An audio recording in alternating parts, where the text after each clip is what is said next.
my message is basically that so many of us try to, and when I say so many of us, I'm not talking about just majority culture. I'm talking about the places where we worship on during the segregated hour that King talks about at 11 o'clock on Sundays. All of us find ourselves, for the most part, not everyone, but for the most part, in pretty homogenous contexts, worshiping God. And we link ourselves up in a kind of hierarchy that celebrates this kingdom of God, rather than what I believe God calls us into a kingdom, right? Where we don't see difference as deficiency, or threat, but we see difference as showing us another aspect of God. Now, I'm not just saying this theoretically, right? When we are charged to love our neighbors as ourselves, first of all, we have to be able to know what loving ourselves is about. And many of us hate our neighbors because we hate ourselves. Because we have not, as the one presenter said earlier, gone through lament. Because we have not done the Job or Jacob wrestling, for that fact, of trying to figure out why we are in the situation that we are. That necessitates vulnerability. And if we're not willing to be vulnerable with our own pain, it insists that we wreak havoc and pain on other people's lives. Right? We project. We know that it's the man who gets beat down at work and who gets bullied and has been has been made into a coward all of his life. That's the man that ends up beating his wife.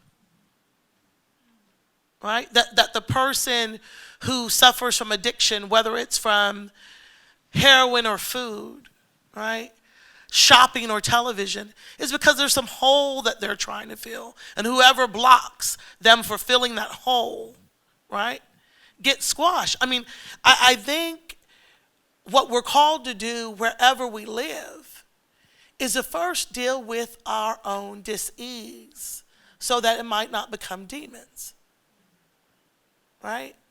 That we literally project onto other people. And that's hard work.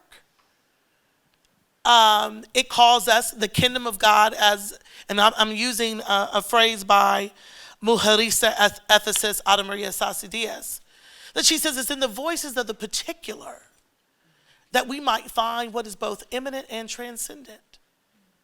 That if we look for God, not in the comfort and reflection of ourselves, but in the difference of someone else, right? Everything else becomes clearer. But as Christians, we've given to soundbite theology that we just pluck, oh, do unto others as you would have them to do unto you, which really means for a lot of us, do as I say, not as I do. Right?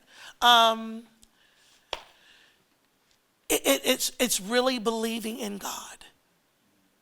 And it's really believing that everyone is fearfully and wonderfully made. And if we search for the imago Dei in others rather than the faces of Satan, which society tells us, because as you started off, listen, money's real, property's real, I have a responsibility to take care of my family. Automatically, we use the creaturely comforts of this world to cut us off or to make us feel threatened from other people, rather than saying, what is it that person has in their own embodiment, in their own story, in their own life, that I need not to appropriate without reciprocity, but that I need to commune with, right? When we talk about, for instance, I mean, we as Christians, especially we as evangelical Christians, right? Oh, we really feel under attack. You know, because everybody's down on God and everybody's problematizing this and all these other religions, blah, blah, blah. We become more and more threatened of other religions because we know less and less about our own religious heritage. And rather than be able to look at Buddhists or Jews and say that there's something about their devotion, there's something about how they understand their history, that can make me a better Christian if I use the same practices. Right? As much as we look at Islam and we're like, oh, they're all terrorists and da-da-da.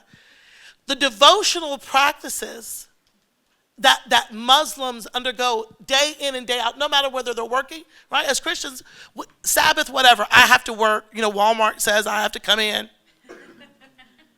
Right? We have to find God wherever God might be found. And it's not blasphemous to say that if the God that you're worshiping never appears, never works, and never talks to you, that God you need to get rid of. Because really you've made an idol out of your own reflection of yourself.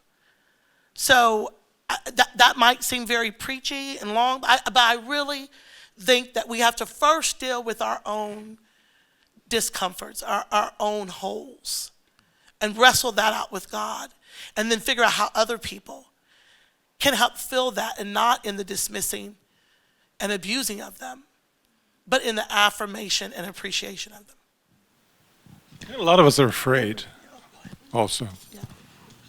The risk is involved, and we fear humans more than we are attached to God.